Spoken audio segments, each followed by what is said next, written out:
Bonjour à toutes et à tous. Juste avant de lancer cet épisode, j'aimerais vous parler de Pennypet, le premier compte bancaire pour financer la vie de son animal.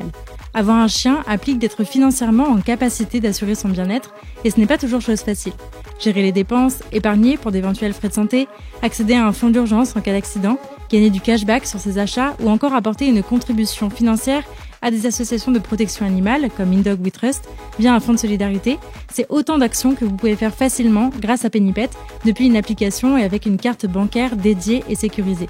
Pour toute ouverture de compte, vous pouvez bénéficier d'un montant de bienvenue entre 20 et 200 € en utilisant mon lien de parrainage en barre d'infos de cet épisode en ce moment. Si vous me suivez sur le plan entrepreneurial, vous savez que le sujet de l'éducation financière me tient à cœur. Je suis donc très heureuse de pouvoir vous parler de ce service innovant et vertueux qui est devenu un indispensable pour moi. Un grand merci à Pennypet de soutenir mon travail et de m'aider à vous partager gratuitement toujours plus de contenu pour mieux comprendre le chien et son intégration dans nos vies. Et c'est parti pour l'épisode.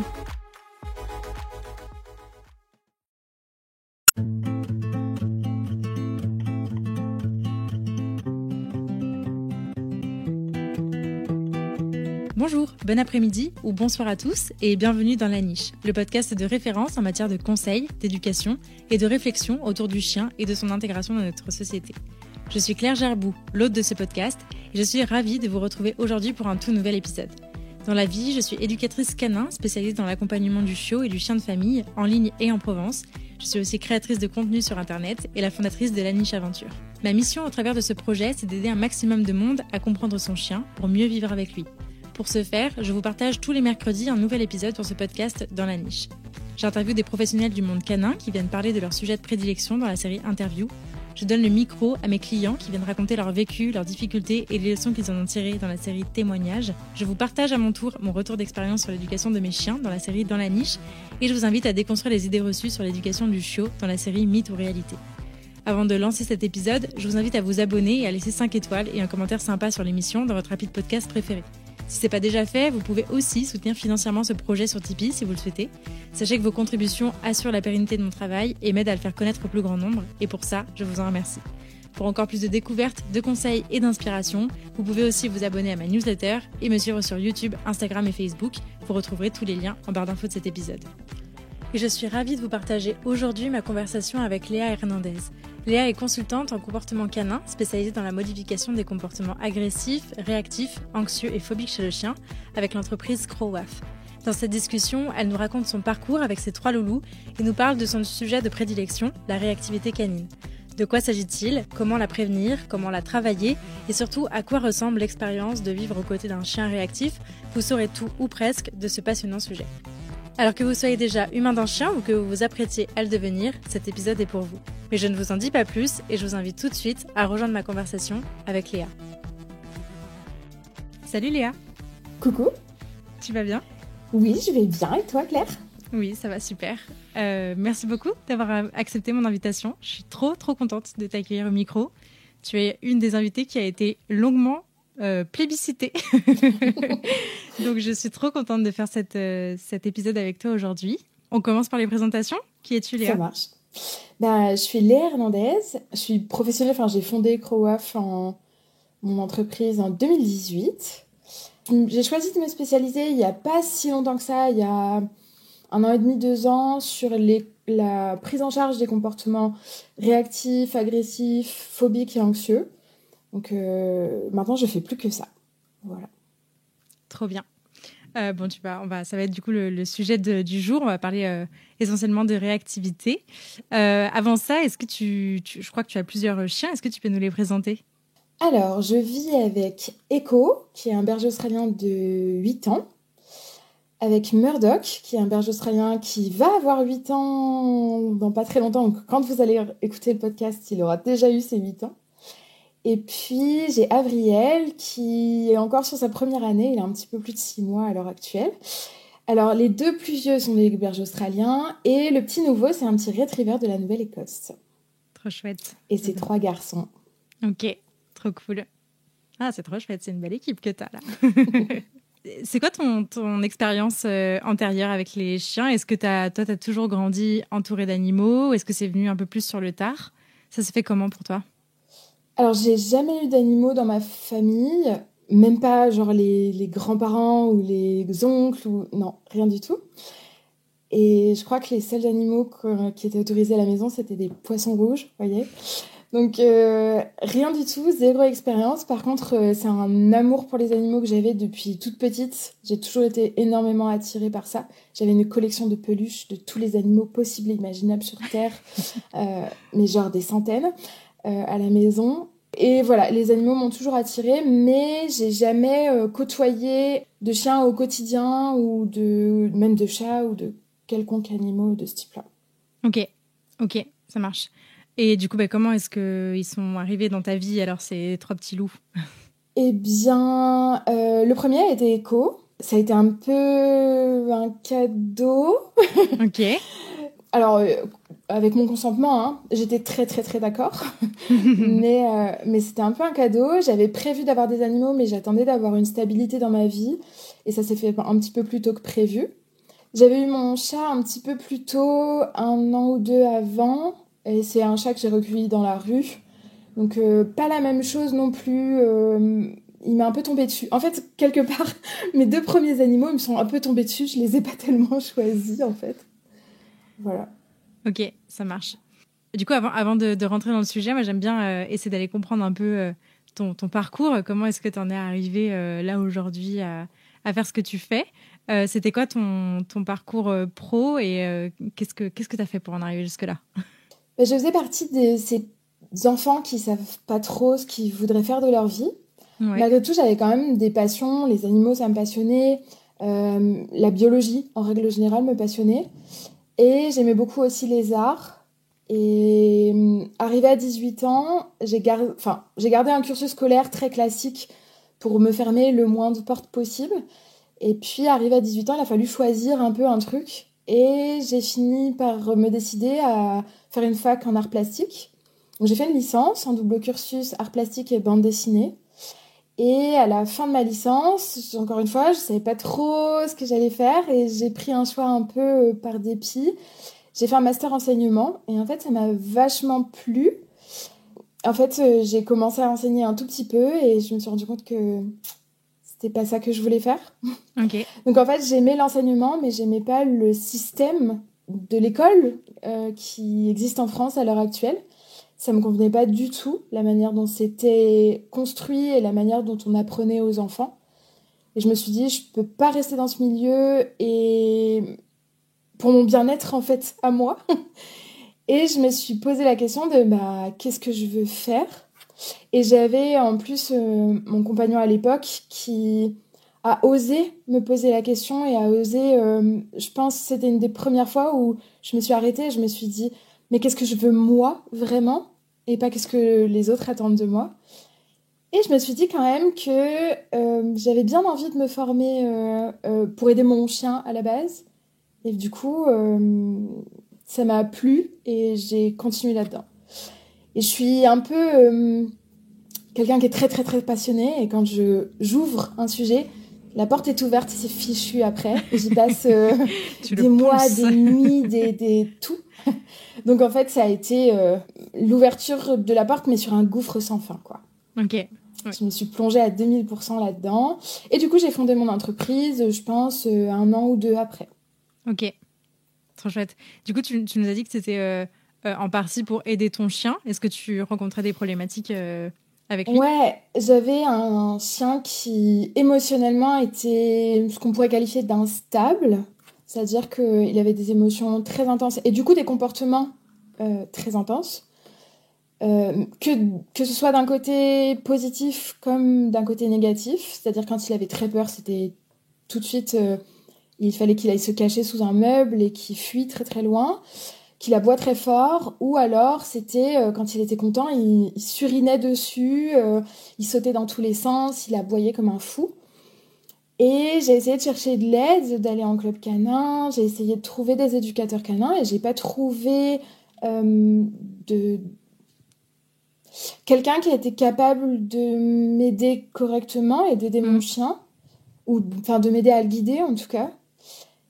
Et je me suis dit, c'est pas possible, je peux pas le laisser dans cette situation. Je commençais à avoir des multiples problématiques comme de l'anxiété de séparation, Alors, c'est pas, on n'avait pas une anxiété de séparation qui était systématique, mais il y avait des jours où il hurlait quand j'étais pas là, quoi. Donc c'est pas rien non plus. Mm. Réactivité sur certains chiens, réactivité sur certains humains, des soucis à voyager en voiture, euh, de l'anxiété quand il était dans des nouveaux environnements. Donc en fait, je me retrouve avec des multiples problématiques, avec un chien que j'aimais profondément et j'étais juste hyper perdue. Et je pense que c'est une histoire qui va faire écho à pas mal de professionnels parce on est beaucoup à avoir commencé avec un chien qui nous donnait ce sentiment d'impuissance et de pas savoir comment les aider et que on est plein à s'être dit ok, il faut que j'aide mon chien, bah tant pis, je vais me former parce que je trouve pas les ressources près de chez moi, quoi. C'est clair. C'est une chouette histoire qui est finalement assez, je pense, commune à pas mal de personnes qui sont venues témoigner dans le podcast, Complètement. mais qui est toujours intéressante de rappeler. Ton deuxième chien, il est arrivé comment, du coup, à ce moment-là? Parce qu'il a presque le même âge que le premier, du coup, c'est ça? Ouais, c'est un petit peu rigolo. En fait, Echo avait 6 mois et je me suis mis avec mon partenaire ensemble et il avait réservé un chiot de 2 mois et on s'est posé la question en large et en travers en se disant est-ce qu'on garde la réservation ou est-ce qu'on garde que Echo ou est-ce qu'on prend les deux? Et en fait, c'était un petit peu le chien de sa vie. Il y réfléchissait depuis des années et il avait enfin réservé son chiot. Et je me voyais pas le priver de ce rêve-là. Et puis, on n'était pas trop sûr non plus de ce qu'allait devenir notre relation. On s'est dit, bon, bah tant pis, on garde les deux. Et du coup, c'est comme ça qu'on s'est retrouvés avec un chiot de 2 mois et un chiot de 6 mois. Donc, Waouh, t'imagines un peu, la première année a été un peu waouh, le folklorique. challenge. Voilà. Donc, d'où la nécessité en plus de me former. C'était que vraiment, enfin, ça faisait partie intégrante de ma vie au quotidien et ça prenait une place énorme. Parce que quand tu remets en parallèle les difficultés que j'avais avec Echo, avec un chiot de 2 mois à côté, ben, faut gérer tout, hein. Ouais, Voilà. ouais. Ouais, c'est clair. C'est clair que deux chiens et de qui plus est deux chiots avec des problématiques, waouh, c'est... Ouais, Alors ça va, Murdoch était très chouette, mais ouais, c'est un chiot quand même, quoi. ouais. Ils ont réussi à s'aider, l'un et l'autre? Non, je pense pas. Malgré tout, le fait d'avoir des relations sociales au sein du foyer, c'est pas rien pour un chien. Mm. Mais par contre, je pense que ça nous a quand même beaucoup aidé parce que ça nous a obligés à travailler certaines problématiques, à entraîner au quotidien, à construire de la gestion et des aménagements au quotidien que je n'aurais pas fait s'il n'y avait pas eu Murdoch. Et du coup, qui m'aurait posé problème plus tard et qui aurait créé des difficultés probablement plus tard. Donc, ça n'a pas été une aide à proprement parler, mais un moteur de changement qui, au final, nous a permis d'aller plus loin et de quand même évoluer, quoi. Ouais, ok, trop chouette, trop cool. Donc du coup, tu nous as dit que ton entreprise, tu l'avais créée finalement peu de temps après la fin de tes études, c'est ça? Ouais. Comme moi finalement. C'était quoi ton parcours dans le domaine canin? Je crois que toi aussi, tu as un panel de formation à ton actif assez impressionnant. Est-ce que tu peux nous en parler un peu? Alors, j'ai pas vraiment fait de grosses formations pour des fondations, des bases, comme beaucoup d'éducateurs. J'ai pas fait de brevet professionnel, par exemple, ou tout simplement parce que j'étais déjà un petit peu installée dans ma vie et j'ai pas osé tout lâcher pour faire une grosse formation. J'ai essayé de faire des formations en ligne, mais très honnêtement, qui n'avaient pas le niveau que j'espérais et qui m'aurait convenu. Donc j'ai fait du puzzle, c'est-à-dire que j'ai pris plein de petites choses bout à bout et j'ai construit mon propre cursus en fait. Mm. Ce qui fait que j'ai un CV long comme le bras et encore tout n'est pas dessus. Si ça vous intéresse, n'hésitez pas à aller voir sur mon site internet. Du coup, j'ai fait plein de choses. Mais du coup, voilà, j'ai fait plein de formations. Malgré tout, il y en a quand même qui sont un peu plus professionnalisantes. J'ai fait quelques certifications qui sont reconnues, comme la certification Fear Free qui est en ligne. J'ai fait pas mal de stages avec Éléonore Buffet d'Animal University, Nicolas Tessier, euh, c'est plus canin, je crois, Mhm. qui était au brevet de Sibens à une époque. Et puis, plus récemment, j'ai fait la master course de Michael Chikachio. J'ai fait un mentorat professionnel avec Lisa Longo de Animal Academy. Qu'est-ce que j'ai fait d'autre? Je suis diplômée aussi de la LLA, Living and Learning with Animals de Suzanne Freeman, qui est une formation en ligne complète sur le fonctionnement de l'analyse appliquée du comportement et du coup de la modification comportementale, hein, principalement. Je suis entraîneuse certifiée en anxiété de séparation, donc la certification CISAT avec Malena de Martini.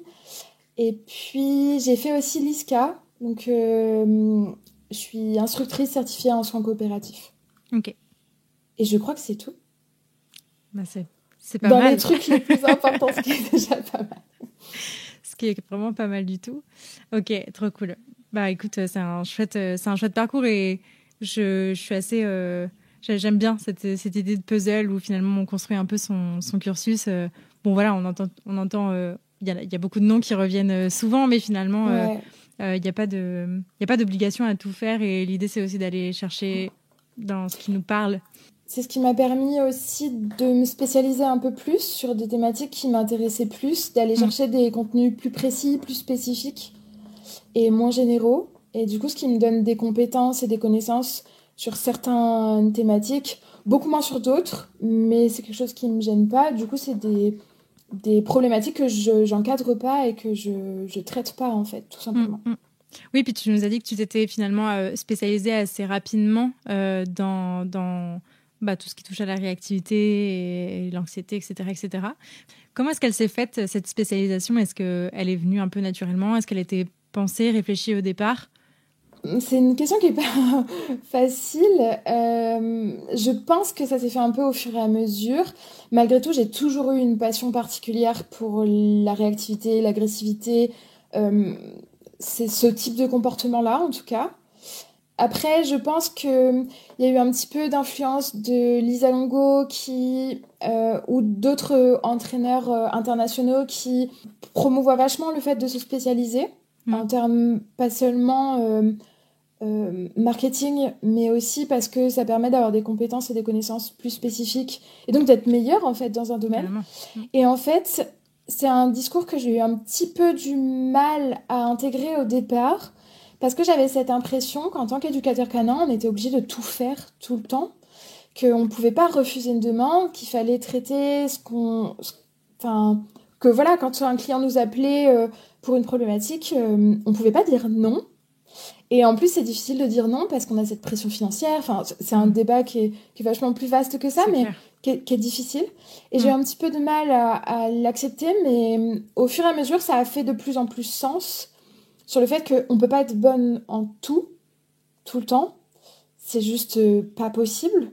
Donc, le fait de me spécialiser, non seulement ça me permettait de pouvoir me focaliser en termes de formation, parce que pareil, on ne peut pas tout apprendre euh, mais aussi de me sentir un peu plus à l'aise et plus légitime parce que c'est des compétences que j'ai réussi à développer, des connaissances que j'ai. Du coup, je me sentais un peu plus à l'aise au fur et à mesure du temps sur mes suivis. Et j'avais plus cette espèce d'insécurité de ah, ça, je sais pas faire, il faut absolument que je me forme, qui était un peu constante en fait. mm, mm. Sinon, voilà. Ok, trop intéressant. On rentre dans le vif du sujet. Ça Ça marche. te va? Du coup, aujourd'hui, on va parler de réactivité au sens large. On va définir un peu ce que c'est et ce qu'on entend par là. Comment est-ce que tu pourrais définir ce terme-là? À quel comportement ça fait référence? De quoi est-ce qu'on parle quand on dit qu'un chien est réactif?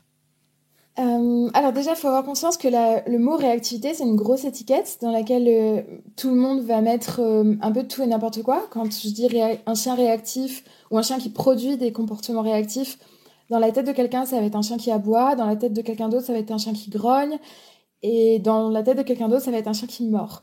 Donc, l'idée, c'est déjà d'avoir conscience que c'est une étiquette et qu'il faut définir les comportements. Malgré tout, je pense qu'on peut s'entendre sur le fait que la réactivité, globalement, c'est des comportements qui vont être intenses et potentiellement violents ou dangereux vis-à-vis d'un déclencheur environnemental. Donc, ça peut être un chien qui va aboyer et charger au bout de la laisse quand il verra un vélo, par exemple. Ça peut être un chien qui va grogner quand un autre chien va s'approcher. Donc voilà, c'est une réponse comportementale vis-à-vis d'un stimulus environnemental qui va être à un niveau d'intensité assez élevé et qui, du coup, sera menaçant ou potentiellement aversif. Ok. Ce qui est intéressant là-dedans, c'est qu'effectivement, assez élevé, mais par rapport à quoi où est la normalité? Et je crois que c'est une question qui est centrale dans la tête des gens qui rencontrent des problématiques comme ça avec leurs chiens. Alors, il y a cette notion d'intensité plus élevée que le déclencheur. C'est-à-dire que y a certaines personnes qui vont considérer qu'un chien qui aboie, par exemple derrière un grillage, si leur chien aboie en retour, c'est pas de la réactivité parce qu'on a un même niveau d'intensité entre l'intensité du déclencheur et l'intensité des comportements de notre chien. Malgré tout, on s'entend quand même que c'est un niveau d'intensité qui nous paraît à nous, et du coup, on est juge de ces comportements trop intenses par rapport à la situation, au réel danger de la situation, en fait. Il y a une histoire aussi de regard social, sur, c'est-à-dire la pression potentiellement sociale qu'on va recevoir quand notre chien aboie. Ou, voilà. Moi, dans mon jardin, quand mes chiens aboient, je m'en fiche. Pour certaines personnes, ça va être considéré comme de la réactivité. Pour d'autres, ça va être considéré comme un chien qui est utile parce qu'il prévient l'arrivée de potentielles personnes, et ce genre de choses.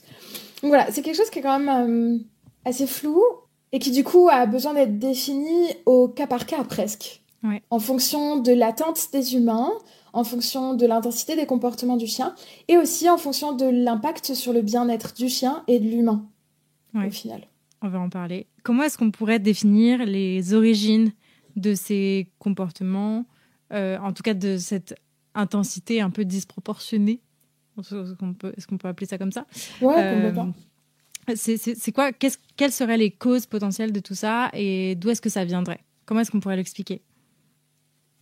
Déjà, il faut prendre conscience que la plupart du temps, c'est assez multifactoriel.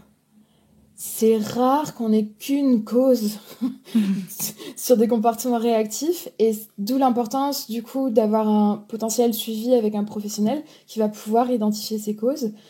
Mais on peut avoir tout simplement de la génétique. Il y a des races qui sont malheureusement prédisposées à produire des comportements réactifs parce qu'elles ont été sélectionnées pour ça. Je donne un exemple, les chiens de berger ont été sélectionnés pour avoir un potentiel de réaction face à un stimulus beaucoup plus court vis-à-vis d'autres types de chiens. Donc forcément, c'est pas très étonnant que vis-à-vis d'un élément inconnu, ils puissent avoir des comportements réactifs parce qu'ils ont été sélectionnés pour produire ce genre de comportement dans le passé. Donc c'est inscrit dans leur génétique. On a clairement aussi des soucis de santé qui peuvent soit aggraver ou soit même carrément être le moteur de comportements réactifs. Donc en fait, ça paraît logique quand on le dit, mais un chien qui va pas bien, qui a une douleur ou qui a un inconfort physique, va forcément avoir un niveau de tolérance beaucoup plus petit et du coup avoir des réactions plus intenses par rapport à ce qu'il vit, par rapport à ce qu'il rencontre et par rapport à son environnement. On ajoute à ça, bien sûr, des besoins potentiellement non comblés, voire pas bien comblés.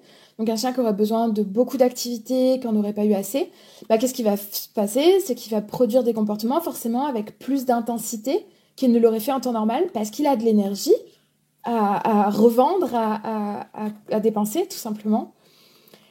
Et puis,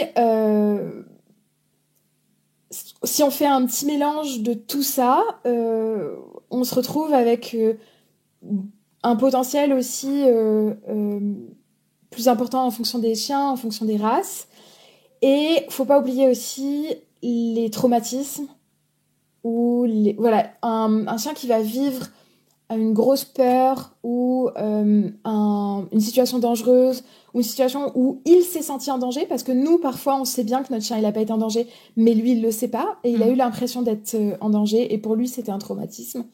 Et ça va avoir un impact énorme aussi sur ses comportements futurs. C'est normal, parce que son corps va s'adapter et va essayer de faire face aux dangers potentiels pendant toutes les expériences qui vont suivre, tout simplement. C'est hyper intéressant cet aspect vraiment multifactoriel, parce que finalement, on voit que tous les chiens peuvent être concernés par ça. Clairement. Et je vais même aller plus loin. Je pense que c'est normal pour un individu de pouvoir avoir ce type de réaction intense, quel que soit le contexte, quelle que soit la fréquence, quelle que soit l'intensité. En fait, c'est juste être un être vivant que de produire des comportements comme ça. Pourquoi ? Parce que c'est des comportements qui permettent de faire face à des situations désagréables ou potentiellement dangereuses. Donc en fait, ça fait partie de la survie d'un individu de produire des comportements comme ça. Le problème, c'est que quand on va juger un chien réactif ou juger ses comportements comme étant réactifs, c'est que ça, pour nous, ça nous paraît inapproprié dans ce contexte-là, en fait.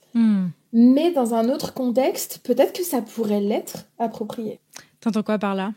T'as un exemple concret ? C'est un exemple que mes clients me donnent souvent, mais un chien sans laisse, en liberté, qui fonce droit sur leur chien et qui attaque leur chien.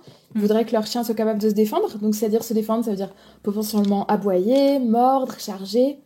Et pour eux, là, c'est approprié. Alors que un autre chien qu'ils vont croiser en laisse qui va pas s'approcher d'eux, si leur chien aboie, grogne ou charge au bout de la laisse, là, ça leur paraîtrait inapproprié. Je trouve que c'est intéressant de rappeler que tout ça, c'est des comportements naturels de chiens, en fait, qui sont là et qui sont présents chez à peu près tous les chiens. J'allais même dire tous les individus, en fait. Enfin, nous aussi, bien sûr. En vrai. Bien sûr. N'importe quel animal.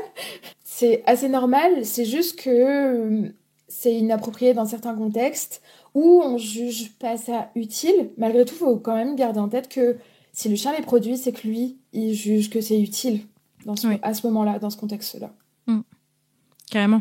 Je pense que ça peut faire aussi beaucoup le lien avec le dernier épisode que vous aurez pu entendre sur la gestion, la régulation des émotions, parce qu'il s'agit aussi de ça, en fait, de comment est-ce que le chien va percevoir les choses à ce moment-là. Et finalement, c'est aussi une façon de dire que c'est important de normaliser et d'accepter, en fait, que des fois, ça ne nous paraît pas proportionné de notre point de vue d'humain et ça nous pose problème dans plein de circonstances et on va en reparler, mais qu'avant tout, c'est le vécu de notre chien qui s'exprime à ce moment-là, quoi. Complètement. Très bien. Ça laisse à réfléchir, hein. Ouais. Non, mais je pense qu'on pourrait parler pendant 18 heures de ce sujet. Je suis bien d'accord. Avant de parler de comment est-ce qu'on peut prévenir ces choses-là, il y a quand même un moment donné où l'apparition de ces comportements avec cette intensité-là, elle peut devenir problématique. Elle peut devenir problématique pour l'humain, mais elle peut aussi devenir problématique pour le chien et pour son expérience de la vie, finalement, qui l'handicape un petit peu. À quel moment est-ce que ça devient problématique ? Qu'est-ce qu'on prend en considération là-dedans ? Pour moi, le premier point clé à considérer, c'est la sécurité. La sécurité de l'humain, du chien. Parce que tenir une laisse avec un chien réactif au bout, c'est pas rien quand même. Ça peut être dangereux parce qu'on peut tomber, parce qu'on peut se faire mal à l'épaule, au bras, au poignet ou que sais-je. On a une notion aussi de sécurité pour le chien qui produit des comportements réactifs, parce qu'il peut se mettre en danger, être capable de se jeter sur la route, par exemple, des situations de ce type-là. Ça peut être aussi dangereux et non sécuritaire pour l'environnement, des passants, d'autres chiens, voilà, des individus qui pourraient être des déclencheurs pour le chien, qui du coup pourraient subir des blessures ou ce genre de choses. Donc pour moi, la première chose à considérer, c'est la sécurité. Est-ce que la sécurité d'un individu est en péril ou pas? Si c'est le cas, il faut absolument faire quelque chose. On ne peut pas se permettre de laisser ces comportements s'installer et continuer de gagner en fréquence ou en intensité ou en durée, alors que c'est dangereux pour d'autres individus ou pour le chien lui-même. Ensuite, on va avoir cette notion de bien-être. Et là, on a une notion de sécurité, mais qui est peut-être un peu moins violente et un peu moins à l'instant T, mais un peu plus sur le long terme. À quel point le stress des réactions, le stress que vit le chien à chaque fois qu'il réagit, va impacter son quotidien. Est-ce qu'il arrive, par exemple, à renifler en balade, à faire d'autres activités, ou est-ce qu'il reste dans un état de vigilance, qu'il aboie sur tous les stimuli possibles et imaginables dans son environnement, à quel point ça impacte aussi le bien-être de son humain. Est-ce que la personne, elle n'ose plus sortir de chez elle? Est-ce que c'est hyper difficile socialement auprès de ses proches? En fait, à quel point ça va impacter le bien-être global du binôme, de la famille? Et là, va se poser la question, du coup, de potentiellement avoir une prise en charge et de se dire, on va essayer de modifier ses comportements parce que ça devient trop lourd, en fait, pour tout le monde. Ok. Donc, le seuil va être différent en fonction de chaque environnement, de chaque famille, et cette tolérance peut varier. J'ai des clients qui, par exemple, leur chien aboie dans le jardin et ils s'en fichent parce qu'ils n'ont pas de voisins ou leurs voisins s'en fichent. Et il y a un grillage qui fait que le chien il peut pas être dangereux pour les passants. Et en même temps, ça arrive une fois par mois. Donc, ça n'a pas un impact suffisant sur leur quotidien, que ce soit pour le chien ou que ce soit pour la famille, pour être pris en charge. Par contre, quelqu'un qui habiterait en ville, avec un chien qui va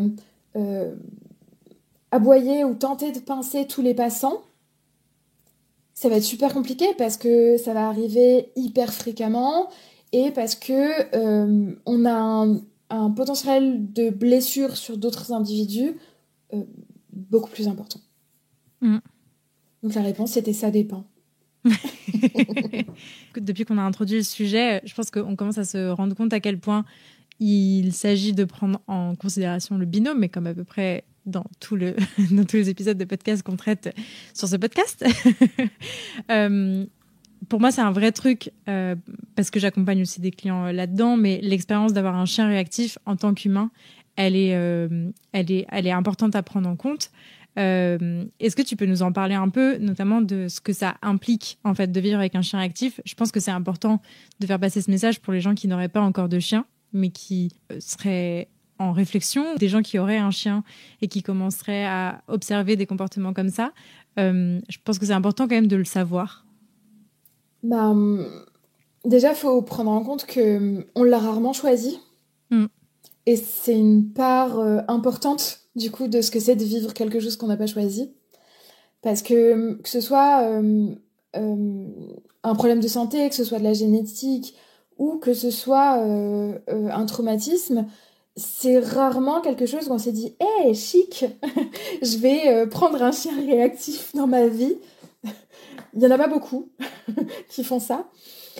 Donc forcément, si c'est quelque chose qui est imposé, c'est quelque chose qui est parfois difficile à vivre. Déjà parce que ça demande physiquement des ressources. Parce que quand on a un chien qui charge au bout de la laisse, que ce soit un petit ou un grand, c'est pas rien.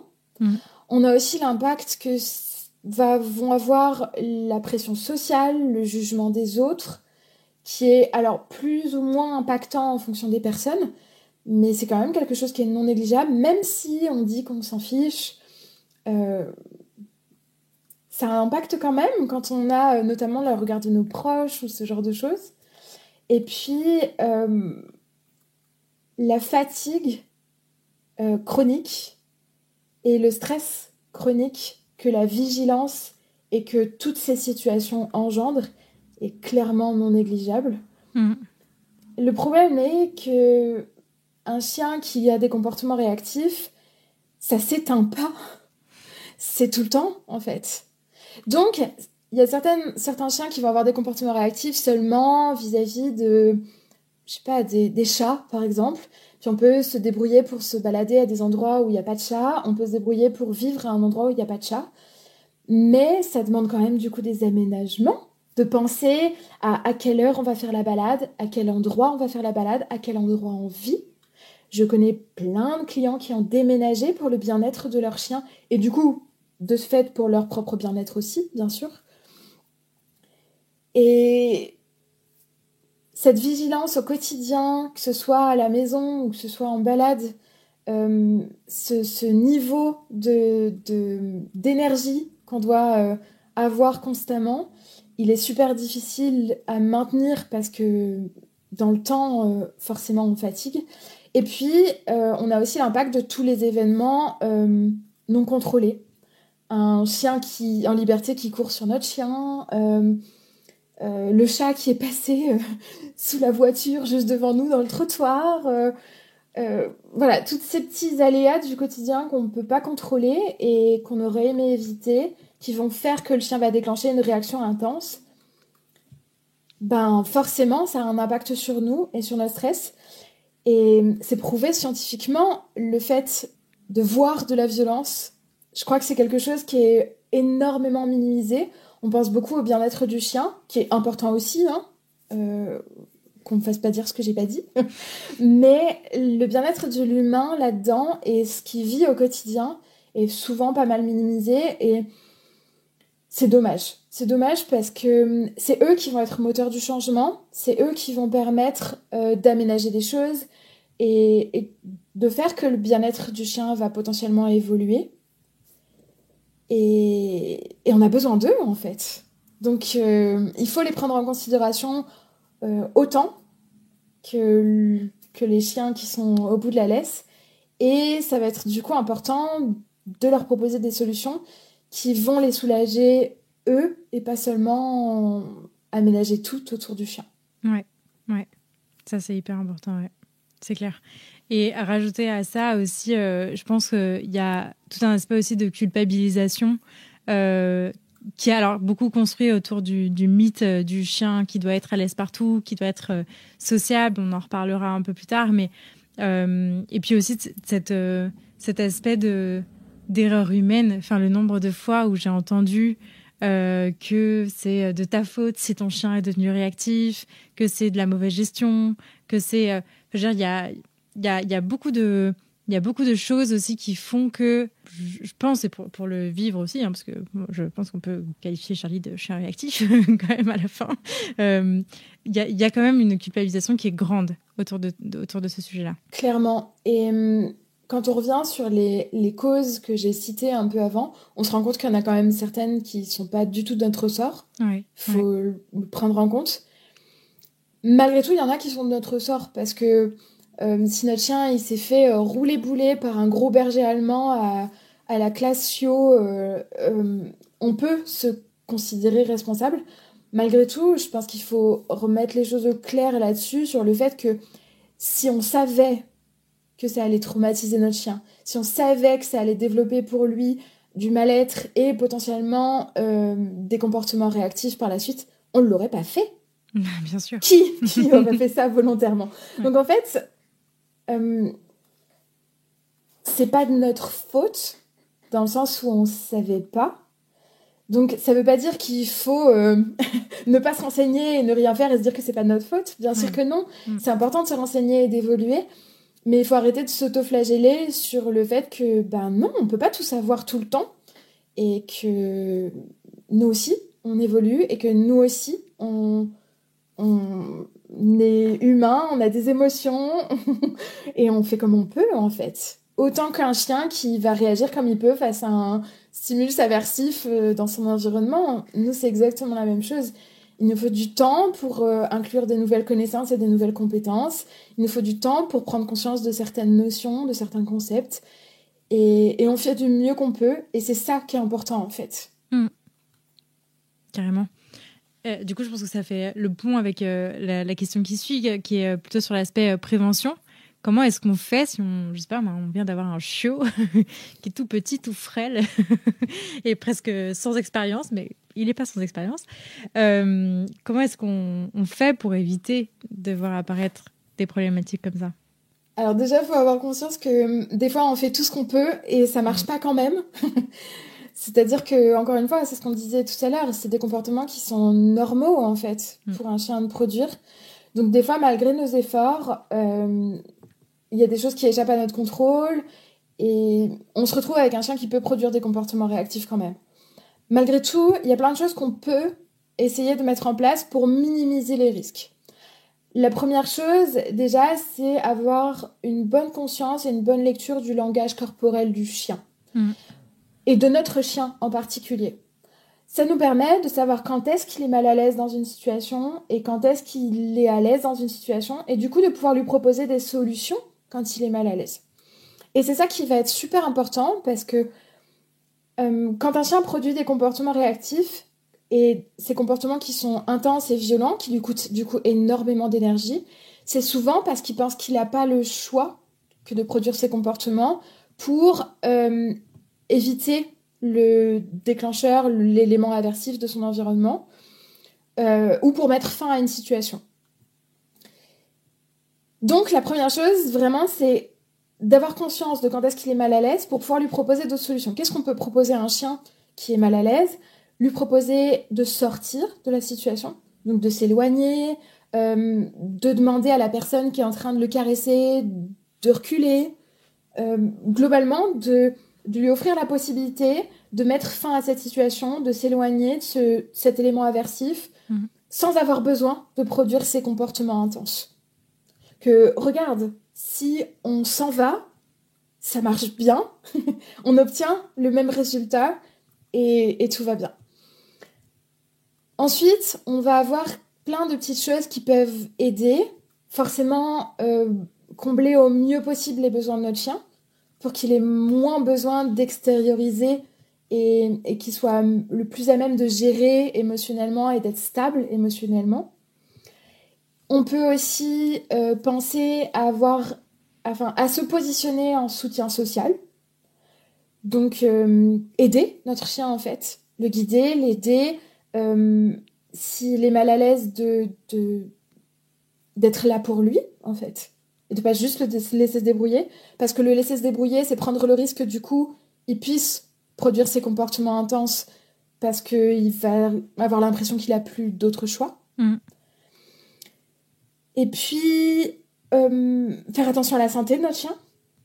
Ouais. Parce que, comme on le disait tout à l'heure, un souci santé peut accroître le risque de voir apparaître ce genre de comportement. Alors bien sûr, dans ces cas-là, on consulte un professionnel de santé, mais c'est pas tout ce qu'on peut faire. Si on sent que notre chien il a mal au ventre, de le protéger un peu en fait. On va pas aller voir des copains ce jour-là. On va pas aller voir toute notre famille ce jour-là. On va dire, on va prendre une journée au calme, on va aller se balader éventuellement si le chien en a l'envie et l'énergie dans un endroit vraiment hyper calme, hyper confort, comme on ferait pour nous. En fait, quand on est malade, on se met avec une tasse de chocolat chaud devant Harry Potter. On va pas aller faire du saut en parachute, vous voyez. Donc, l'idée, c'est ça, c'est de pas hésiter quand il y a des soucis santé à protéger un peu notre chien. Et du coup, aussi, si jamais il y a des événements un petit peu délicats, du style notre chien il s'est fait un petit peu bousculer par un autre chien ou des choses comme ça, lui laisser le temps de récupérer.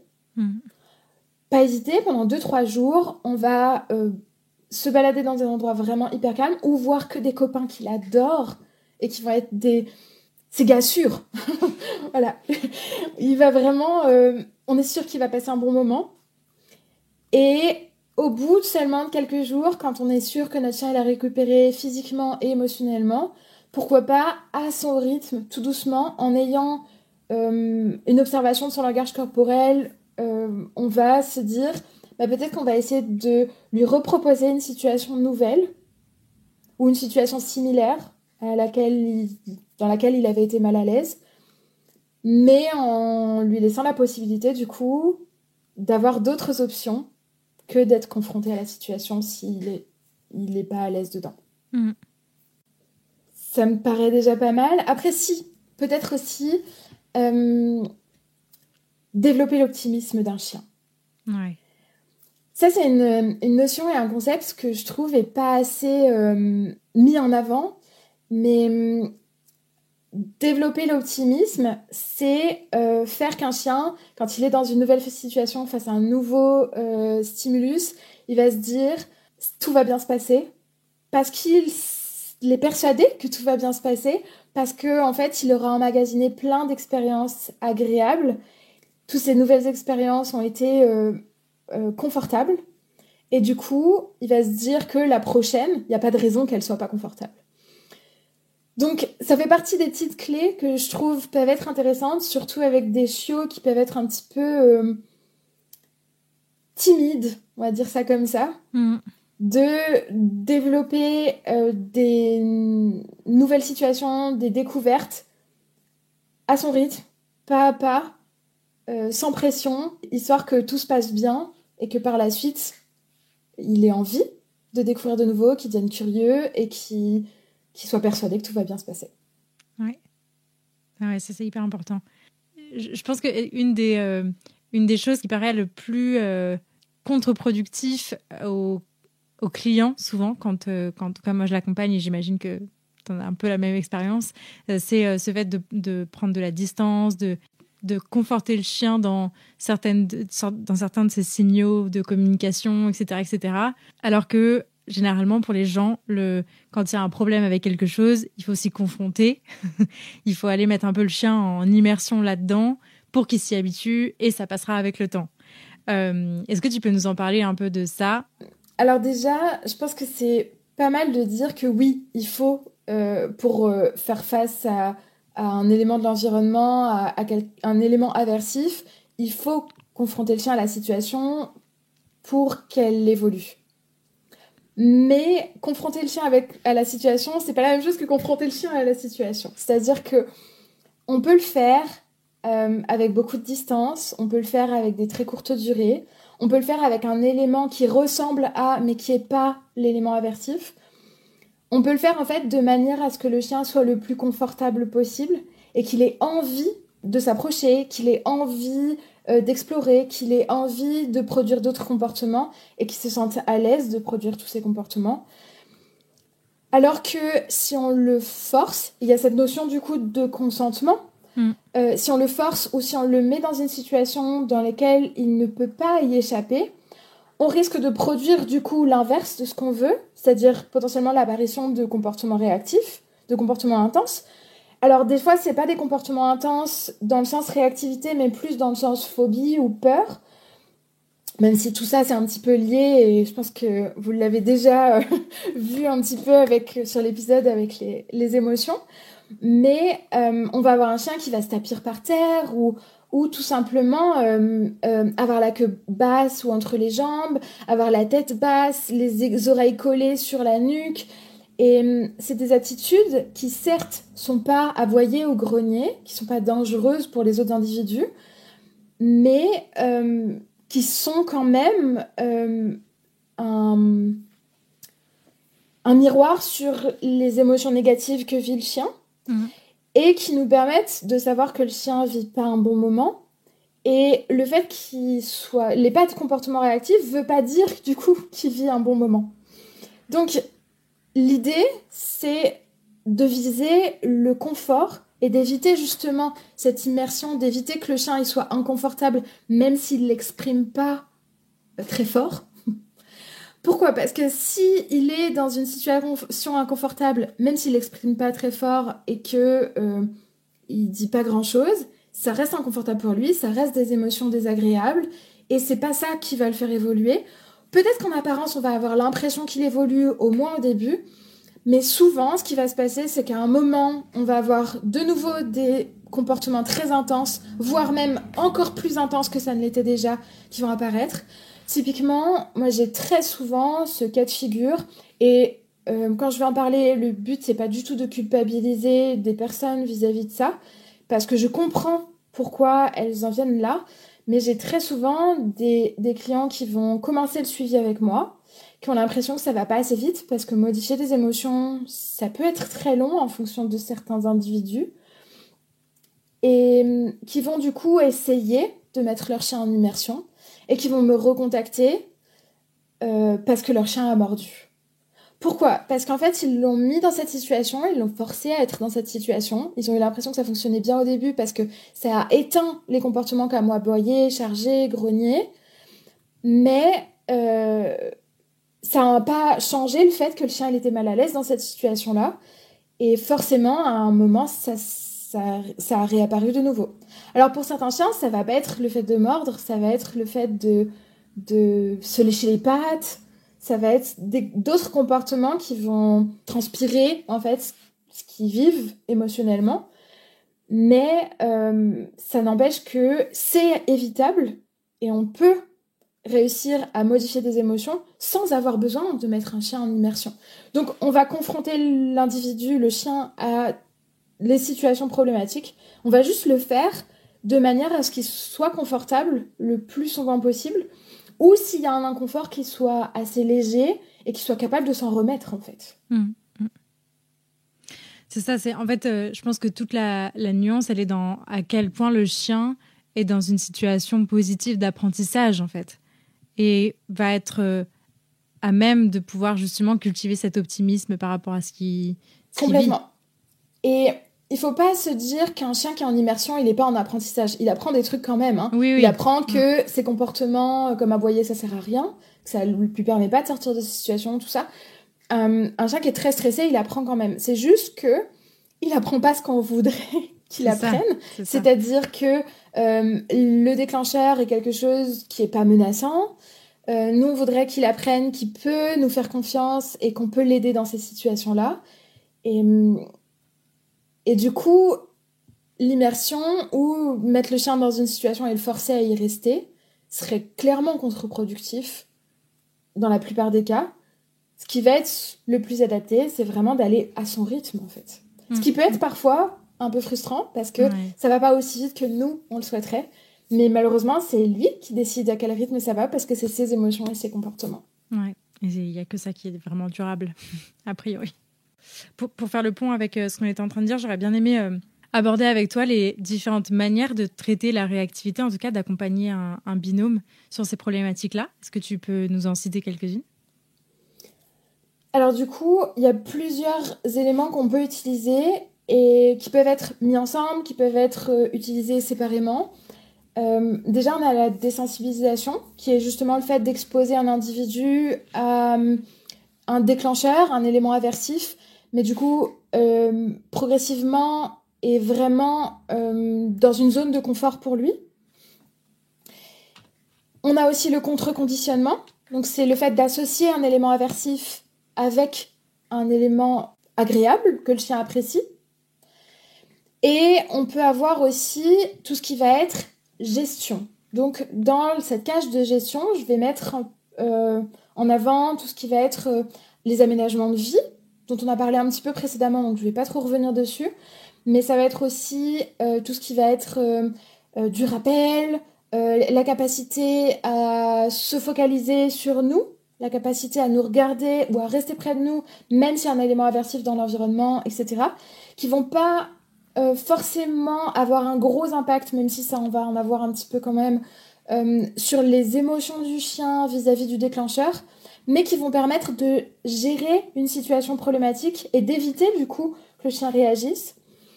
Et toutes ces choses-là, qu'elles soient mises ensemble ou qu'elles soient mises séparément, donc la désensibilisation seule, on en parle souvent sous le terme BAT, donc Behavior Adjustment Training, de Grisha Stewart, peut être couplée aussi avec du contre-conditionnement classique ou opérant.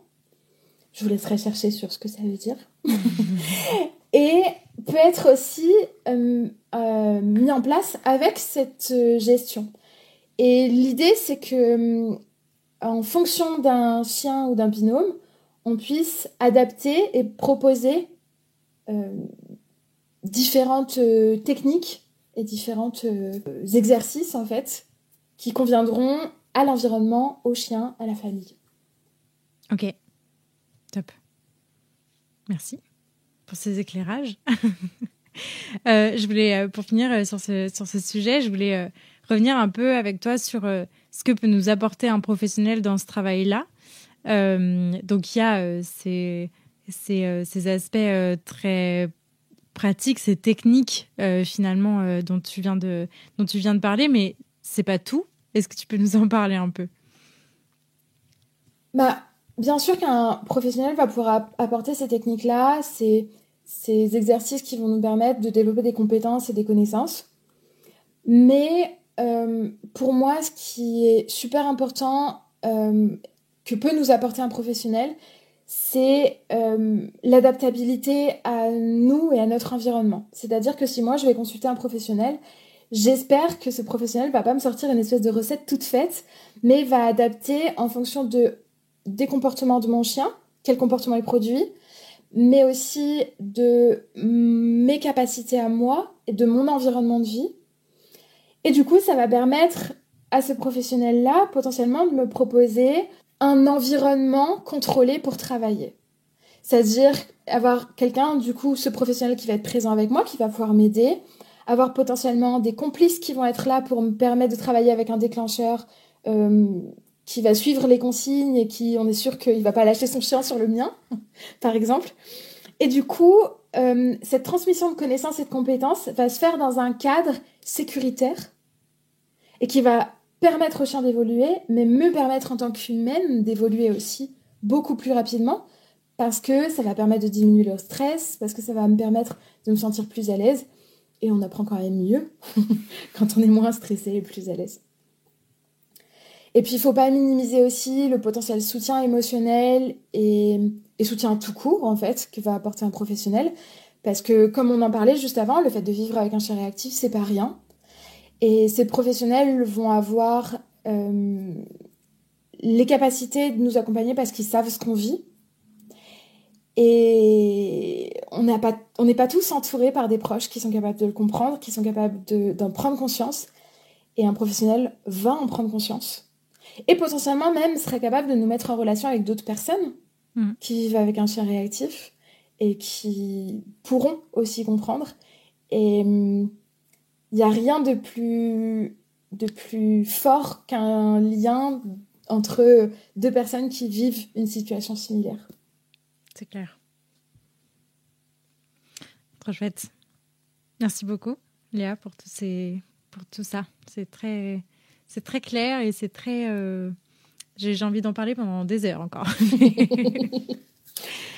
Pour passer sur la partie conseil, il y avait la question du lien social que je voulais aborder avec toi, parce que je sais que c'est une question qui revient beaucoup. C'est une inquiétude, en tout cas, qui est souvent présente dans la tête des gens qui rencontrent ces problématiques-là. Qu'est-ce que tu dirais à quelqu'un qui s'inquiète que son chien, finalement... ait moins de contact avec d'autres individus, qu'ils soient chiens ou autre espèce d'ailleurs? Un chien, c'est un individu social, c'est une espèce sociale. Donc, effectivement, avoir des relations, des contacts avec d'autres individus, c'est une partie importante de son bien-être. Malgré tout, c'est une espèce qui est capable d'avoir un lien social avec d'autres espèces. Nous, par exemple, mais aussi un chat ou un lapin, pour certains.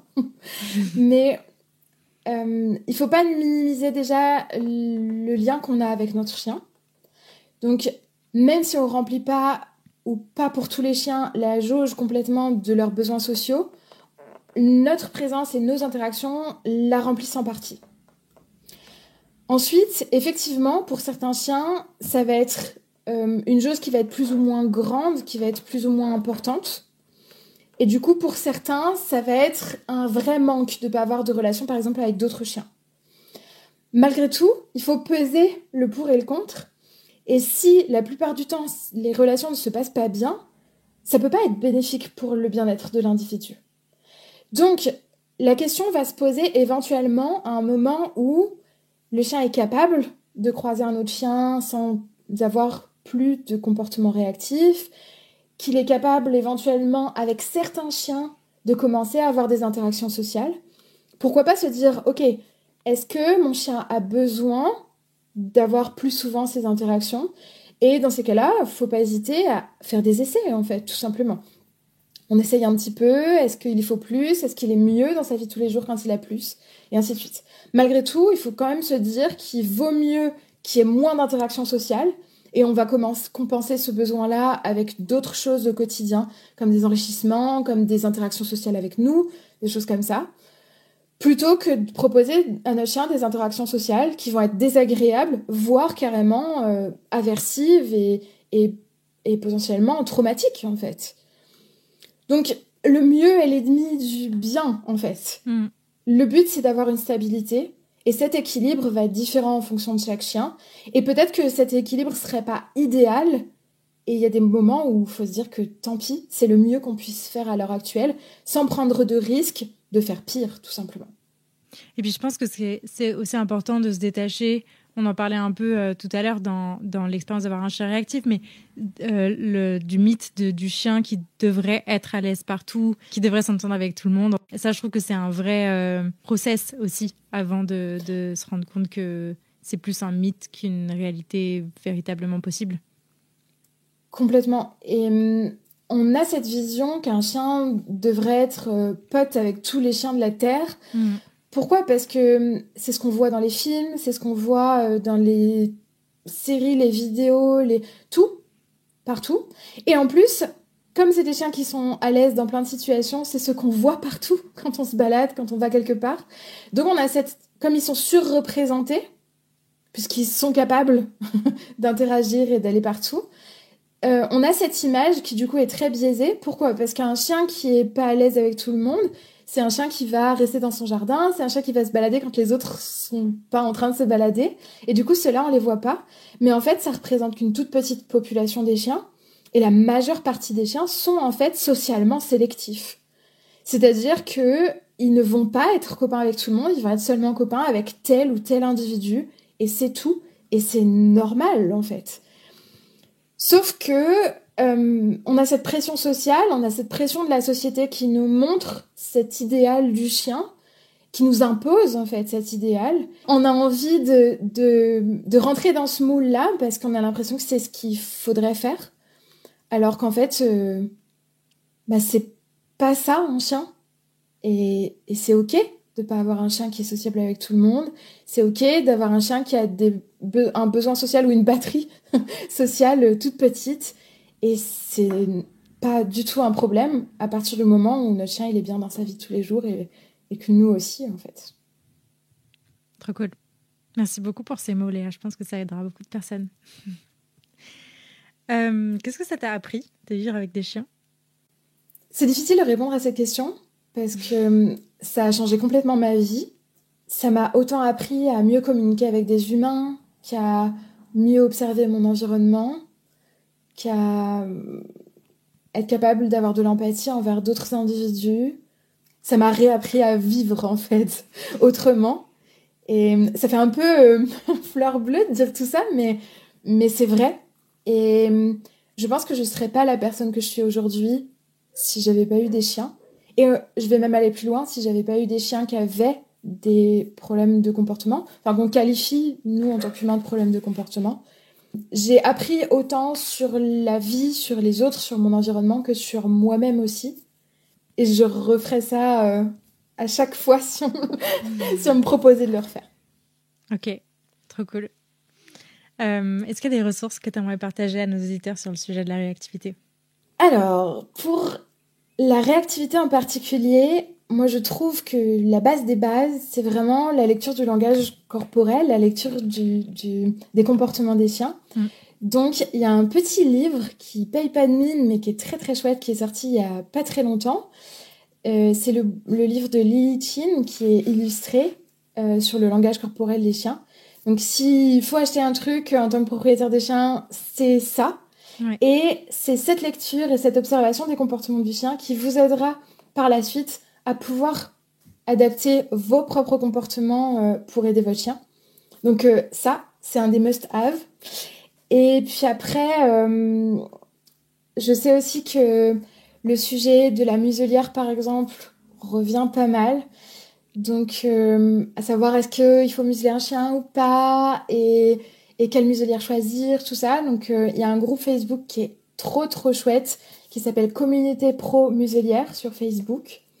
Donc, n'hésitez pas à aller jeter un œil si vous avez un chien réactif ou si vous soupçonnez potentiellement que votre chien a des comportements réactifs ou pourrait en avoir. Parce que ça fait partie des choses qui peuvent vous aider énormément au quotidien. Ok. Tu veux parler de ta formation ? J'ai sorti une formation il y a quelques mois sur la réactivité, justement.